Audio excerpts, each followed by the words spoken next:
पुढची बातमी आहे नीट बाबतची। नीट पेपरफुटी प्रकरणी महाराष्ट्राभोवतीचं संशयाचं धुकं आता वाढत चाललंय। नीटचा पेपर सेट करणाऱ्यांनीच पेपर फोडला का असा मोठा आणि गंभीर सवाल या निमित्तानं उपस्थित झालाय। लातूरमधले केमिस्ट्रीचे प्राध्यापक पी.व्ही. कुलकर्णी याला अटक झाल्यावर आता बायोलॉजीच्या आणखी एका महिला प्राध्यापकाला अटक झाली आहे। पुण्यातील बॉटनीच्या प्राध्यापिका मनीषा मांढरेला अटक झाली आहे। पी.व्ही. कुलकर्णी आणि मनीषा वाघमारेला 10 दिवसांची सीबीआय कोठडी देण्यात आली आहे। दरम्यान कुलकर्णी आणि मांढरे दोघेही प्राध्यापक एनटीएच्या पेपर सेटिंग कमिटीचे सदस्य आहेत। सीबीआयच्या माहितीनुसार मांढरे या एनटीएकडून परीक्षेसाठी एक्सपर्ट म्हणून नियुक्त करण्यात आल्या होत्या, त्यामुळे त्यांना बॉटनी आणि झूलॉजी प्रश्नपत्रिकांपर्यंत संपूर्ण प्रवेश होता, ॲक्सेस होता। दरम्यान या प्रकरणामध्ये आतापर्यंत दिल्ली, जयपूर, गुरुग्राम, नाशिक, पुणे आणि अहिल्यानगर या ठिकाणाहून 9 आरोपींना अटक झाली आहे। यापैकी 5 आरोपींना 7 दिवसांची कोठडी सुनावण्यात आली आहे।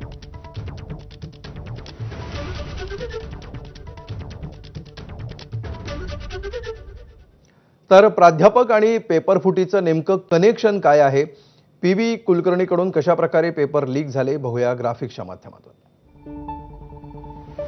पी.व्ही. कुलकर्णीकडून केमिस्ट्री या विषयाचे या पेपरमध्ये प्रश्न लीक झाले असा आरोप आहे। तर मनीषा मांढरेकडून बायोलॉजीच्या प्रश्नपत्रिकेतले प्रश्न लीक झाले। एजंट म्हणून काम करणाऱ्या वाघमारे, लोखंडे आणि खैरनारमार्फत विद्यार्थ्यांकडे प्रश्न पोहोचवण्यात आले। मनीषा वाघमारेनं मांढरे आणि कुलकर्णी यांच्या घरी त्यांचं येणं जाणं होतं असंही समोर आलंय। मनीषा वाघमारेकडून पेपर धनंजय लोखंडेकडे आणि नंतर शुभम खैरनारकडे पोहोचला। पुढे हाच पेपर गुरुग्रामच्या यश यादवकडे गेला। यादवनं सिकरच्या बिवाल बंधूंना पेपर दिला।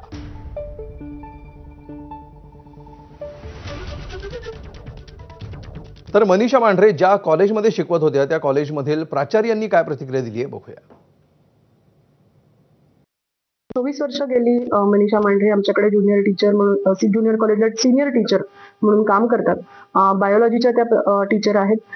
नीट च्या परीक्षेच्या संदर्भात माझ्याकडे जी माहिती आहे त्याप्रमाणे एनटीए आणि ह्या गोपनीयतेच्या नियमांप्रमाणे काम करतात आणि त्यांचं 5-6 वर्ष झाली त्या एनटीए बरोबर असोसिएटेड आहेत आणि क्लॉज ऑफ कॉन्फिडेन्शियलिटी प्रमाणे डायरेक्ट एनटीए आणि टीचर असं कम्युनिकेशन असतं।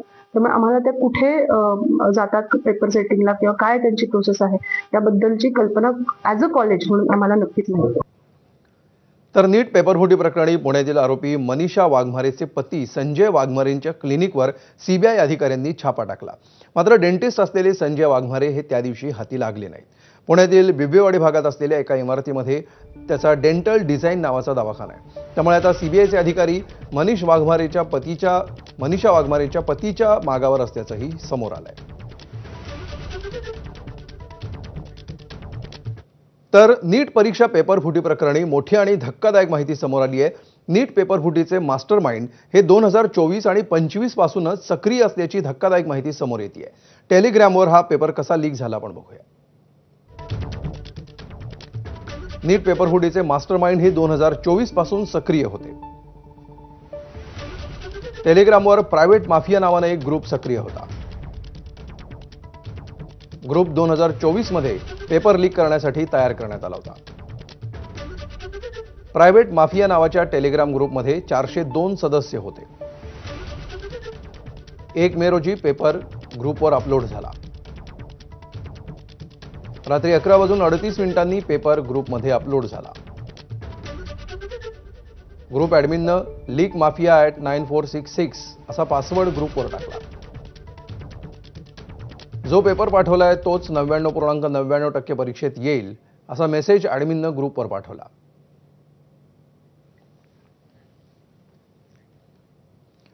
तर राजस्थानमधल्या बिवाल कुटुंबाबाबत दिवसेंदिवस धक्कादायक माहिती समोर आली आहे। मुख्य आरोपी मांगीलाल बिवालचा दुसरा मुलगा अमन बिवालनं 12वी पूर्ण केल्यावर पुढील शिक्षण सोडलं होतं आणि तो प्रॉपर्टी व्यवसायामध्ये कार्यरत होता।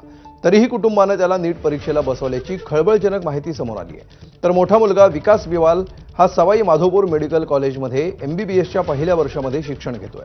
कॉलेजच्या माहितीनुसार तोही अभ्यासामध्ये अत्यंत कमकुवत होता। विकासनं 2025 मध्ये नीटचा पेपर दिला होता।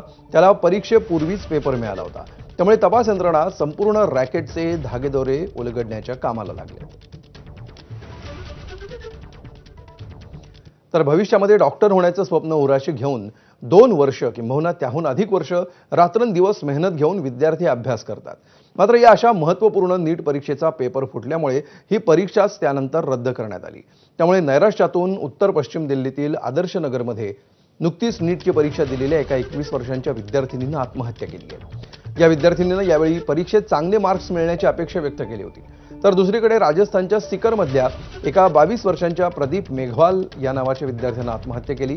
प्रदीपनं यापूर्वी 2 वेळा ही परीक्षा दिली होती. यावेळी त्यानं या परीक्षेमध्ये 650 मार्क मिळण्याची अपेक्षा व्यक्त केली होती. तर गोव्यातही एका 18 वर्षांच्या विद्यार्थ्यानं आत्महत्या केल्याची माहिती समोर आली आहे. विद्यार्थ्यांनी खचून जाऊ नये, कुठलंही टोकाचं पाऊल उचलू नये असं आवाहन एबीपी माझा करत आहे.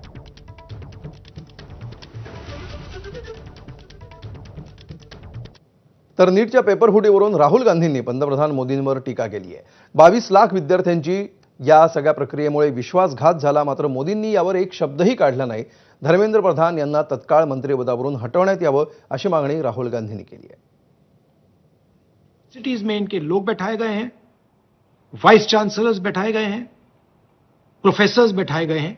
इनके बीच में पैसे बनाने का नेक्सस है और इस नेक्सस ने हिंदुस्तान के एजुकेशन सिस्टम को खत्म कर दिया है. इस देश में 80 बार पेपर लीक हुआ है और 2 करोड़ युवाओं का भविष्य बर्बाद हुआ है. प्रधानमंत्री को इमीडिएट ऑर्डर देना चाहिए कि धर्मेंद्र प्रधान जी को इस्तीफा दें, उनको सैक किया जाए और जो गिल्टी लोग हैं उनको पकड़ के जेल में डाला जाए.